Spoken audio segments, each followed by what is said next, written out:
ఉన్న బంగారాన్ని విడిపించి ఆ రోజు ఆన్లైన్ రేటుకే మేము కొంటాం. Sharma gold company. మోహన్ బాబు కుటుంబ వివాదంలో మొదటి నుంచి వినిపిస్తున్న పేరు వినయ్ మహేశ్వరి.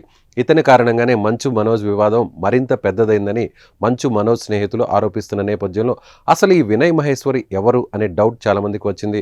అసలు మనోజ్ తండ్రి మోహన్ బాబుతో ఇంటికి వెళ్లి మాట్లాడుతుండగా వినయ్ మనోజ్ మధ్య ఏం జరిగింది అనేది ఇప్పుడు సస్పెన్స్గా మారింది. ఇక ఇంతకీ వినయ్ మహేశ్వరితో మోహన్ బాబుకున్న సంబంధం ఏంటో తెలుసుకుందాం.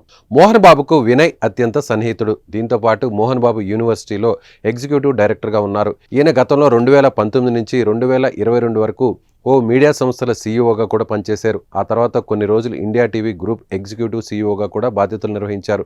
ప్రస్తుతం ఇతను మోహన్ బాబు యూనివర్సిటీతో పాటు 24 ఫ్రేమ్స్ ఫ్యాక్టరీ మేనేజింగ్ పార్ట్నర్గా, అలాగే సక్స్ట్రాక్ట్ కన్సల్టింగ్ ప్రైవేట్ లిమిటెడ్కి మేనేజింగ్ డైరెక్టర్ అండ్ సీఈఓగా విధులు నిర్వహిస్తున్నాడు. దీంతో పాటు తిరుపతి మోహన్ బాబు శ్రీ విద్యానికేతన్ విద్యా సంస్థల్లో ఉంటూ మిగిలిన సమయం అంతా హైదరాబాద్, ఢిల్లీ, ముంబై, దుబాయ్ వంటి నగరాల్లో తిరుగుతూ ఉంటాడని అతని సన్నిహిత వర్గం ద్వారా తెలుస్తోంది. అయితే గతంలో మోహన్ బాబు యూనివర్సిటీలో జరిగిన ఫీజుల అక్రమాలపై ఇతన్ని కలవడానికి ప్రయత్నించిన విద్యార్థి సంఘాల నాయకుల్ని కూడా ఇతను కలవడానికి ఇష్టపడలేదు.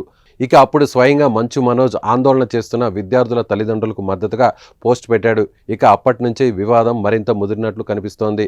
అలాగే ఒకవైపు తండ్రి మోహన్ బాబు వినయ్ మహేశ్వరికి విద్యా సంస్థల్లో పెద్దపీట వేయడం మొదటి నుంచి మనోజ్ దాన్ని వ్యతిరేకిస్తూ రావడంతో వినయ్ మనోజ్ మధ్య వివాదం మరింత ముదిరినట్టు తెలుస్తోంది. సీన్ కట్ చేస్తే తాజాగా మోహన్ బాబు మనోజ్ మధ్య జరిగిన గొడవలో వినయ్ మహేశ్వరి తనపై చేయి చేసుకోవడంతో పాటు తన పట్ల అసభ్యకరంగా వ్యవహరించినట్లు మనోజ్ ఫిర్యాదులో పేర్కొన్నాడు.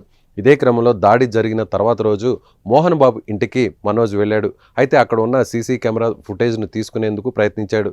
అప్పటికే ముంబై నుంచి తిరిగి వచ్చిన లక్ష్మితో కూడా హార్డ్ డిస్క్ ఇవ్వాల్సిందే అని పట్టుబడుతున్నట్టుగా తెలుస్తోంది. ఈ విషయంలో మంచు లక్ష్మి చెప్పిన మనోజ్ ఎక్కడ వెనక్కి తగ్గిపోవడంతో చివరికి ఈ వ్యవహారం కాస్త పోలీస్ స్టేషన్ మెట్లు ఎక్కేదాకా వెళ్ళింది. క్రమశిక్షణకు మారిపోయారు అని చెప్పుకునే మంచు ఫ్యామిలీలో వినయ్ కారణంగా గొడవలకు దారితీసింది.